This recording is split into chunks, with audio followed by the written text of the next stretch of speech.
கவித்துவ நிழலில் தேநீர் பருகும் கவின் பேருந்து போய்விட்டது.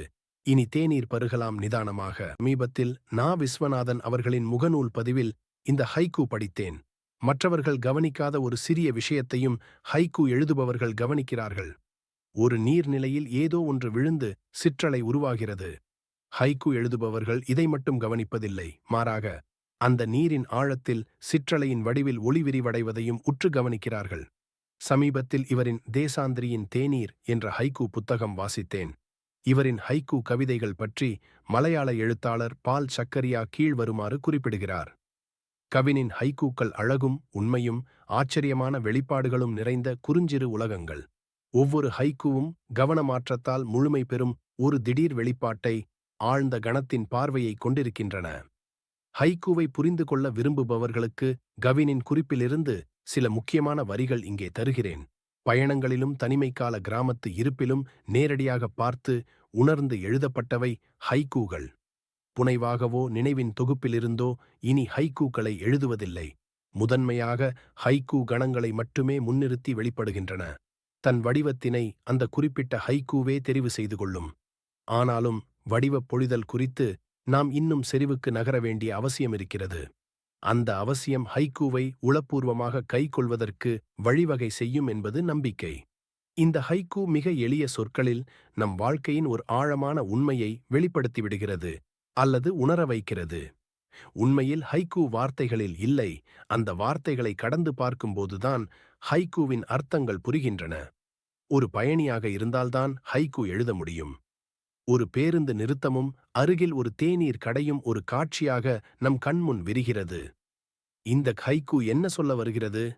மேலே சொன்ன ஒரு காட்சியை மட்டும் சுட்டிக்காட்டுவதில்லை, மாறாக ஒரு அழகான வாழ்க்கை முறையை நினைவூட்டுகிறது. பேருந்து போய்விட்டது என்பது ஒரு நிகழ்வு குறிக்கிறது. நம்மால் ஏற முடியாத ஒரு பேருந்து நம் கட்டுப்பாட்டிற்கு அப்பாற்பட்ட ஒன்றாக இருக்கிறது. இது வாழ்க்கையில் நாம் தவறவிட்ட வாய்ப்புகளையும் சென்று போன காலங்களையும் நினைவுபடுத்தலாம். அல்லது எங்கும் போக வேண்டிய அவசர கடமையில்லை என்ற நிம்மதி இருக்கலாம். பேருந்து என்பது வெறும் பேருந்தாக மட்டும் எடுத்துக்கொள்ள முடியாது. அது ஒரு குறியீடு, நெரிசலான அல்லது சிக்கலான ஒரு வாழ்வு நிலையை குறிக்கிறது. அது போய்விட்டது என்பது ஒரு சுதந்திர உணர்வு அல்லது நாம் இயல்புக்கு திரும்புகிற ஒரு அழகான தருணம் என்று சொல்லலாம். அல்லது வெளியுலக சலசலப்பு, தவிப்பு என அனைத்தும் கடந்துவிட்டதெனும் ஜென் உணர்வையும் கொடுக்கிறது. பேருந்து சென்றது ஒரு சாதாரண நிகழ்வைப் போலத் தோன்றலாம். ஆனால் காத்திருந்த பயணம் முடியவில்லை. அதன் பின்னர் மனம் ஒரு அமைதிக்குள் செல்கிறது. இதுவே ஜென். ஒரு நொடியில் உதிர்வது அடுத்த நொடியில் மலர்வது என்பதை உணர்த்துகிறது. இழப்பின் உணர்வை உணர்த்துகிறது. நாம் எதையாவது எதிர்பார்க்கிறோம், ஒரு பேருந்தை, ஒரு சந்திப்பை. ஆனால் அது கண் முன்னால் போய்விடுகிறது. ஜென் தத்துவத்தில் இழப்பு என்பது ஒரு தருணம் மட்டுமே. எதிர்பார்ப்பு நமக்குள் அவசரத்தை உருவாக்குகிறது. ஆனால் அந்த எதிர்பார்ப்பு முடிவுக்கு வந்ததும் ஒரு வெளி உருவாகிறது. அதுதான் ஜென். இப்போது நான் எதையும் செய்யத் தேவையில்லை. அடுத்த பேருந்து பற்றி யோசிக்க வேண்டியதில்லை. என் எண்ணம் இந்த கணத்தில் இருப்பது அல்லது வாழ்வது. தவறவிட்ட பேருந்து ஒரு அழகான தருணத்தை தந்து செல்கிறது. பேருந்து விட்டுச் சென்றதும் திடீரென ஒரு வெறுமை தோன்றுகிறது. அப்போது நம்மை நாமே காண முடிகிறது. இனி தேநீரை பருகலாம். தேநீர் என்பது இங்கு அமைதியின் அடையாளமாக வெளிப்படுகிறது. அது ஒருவித தியானமாகவும் இருக்கலாம்.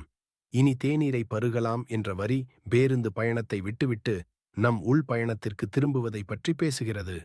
தவிர இது ஒரு மாற்றத்தை சுட்டுகிறது. பேருந்தை தவறவிட்ட பிறகு அவசரமும் ஓட்டமும் குறைகிறது. அந்த இடத்தில் ஒரு சாந்தமும் அமைதியும் வலுவாகிறது. இங்கு தேநீர் என்பது ஒரு உணர்வின் அடையாளம். நம்மை நிம்மதியாக்கும், உள்ளத்தை மென்மையாக்கும் ஒரு நிகழ்வாக மாறுகிறது. உண்மையில் ஒரு தேநீரை கூட நிதானமாக அனுபவித்து பருகுவதற்கு நமக்கு நேரமில்லாமல் போய்விட்டது. ஆனால் இப்போது நிதானமாக அனுபவித்து ஒரு தேநீர் குடிக்கலாம். இது ஓய்வின் துவக்க கணம். ஓய்வுக்கு திரும்பும்போதுதான் ஹைக்கூக்கு திரும்புகிறோம் என்று கவின் சொன்னது நினைவுக்கு வந்தது. எவ்வளவு அழகான உண்மை இது! ஒரு தேநீர் பருகும்போது இதமான வெப்பத்தில் நம் வாழ்தல் நிதானமாக துளிர்விடுகிறது. வாழ்வின் ஒரு மென்மையான புரிதல் இருக்கிறது. இது நம்மை நாமே நோக்கிக் கொள்ளும் ஒரு தத்துவ கணமாக இருக்கிறது. தவறவிட்டது போகட்டும், இப்போது வாழலாம் என்ற நம்பிக்கையும் தருகிறது. தேநீர் இருக்கும் இடத்தில் நம்பிக்கை இருக்கிறது. ஆர்தர் விங் பினரோ வரி நினைவுக்கு வந்தது. நிதானமாக என்பது இந்த ஹைக்கூவின் உண்மையான மையம் என்று சொல்லலாம், அல்லது ஆன்மா என்றும் சொல்லலாம். தற்போது நிகழ்கின்ற தருணத்தின் முழு உணர்வும் அதன் எழுச்சியும் இருக்கிறது. பேருந்து என்பது வாழ்க்கையின் ஓட்டம், தேநீர் என்பது ஆன்மாவின் விருப்பம், நிதானம் என்பது ஜென். நிதானம் என்பது நாம் ஒவ்வொரு செயலில் உள்ளது. அதாவது தேநீர் பருகுவதும் உட்கார்வதும் கூட முழு விழிப்புடன் செய்கிறபோது அதில் ஜென்னிலை வெளிப்படுகிறது. ஜென்னில் பாத்திரம் துலக்குவது, மூச்சை உணர்வது, இவையெல்லாம் முழுமையுடன் ஆழத்துடன் செய்யப்பட வேண்டும். நிதானமாக என்பது இங்கே தியானம் செய்வது போல தேநீரை பருகும் ஒரு நிலையை குறிக்கிறது. இந்த ஹைக்கூ சிறு இழப்புகளுக்கு பின்னாலான அமைதி, உறுதி மற்றும் நிதானத்தை பேசுகிறது. இது தவறவிட்ட வாய்ப்புகள் நம்மை துன்புறுத்த வேண்டியதில்லை என்பதையும், அவற்றிலிருந்தும் ஒரு புதிய வாசல் திறக்கக்கூடும் என்பதையும் நமக்கு நினைவூட்டுகிறது. இந்த ஹைக்கூ ஒரு நகரம் போன்று ஓடிக்கொண்டிருக்கும் வாழ்க்கையில் நம்மை சிறிது நேரம் நிறுத்துகிறது.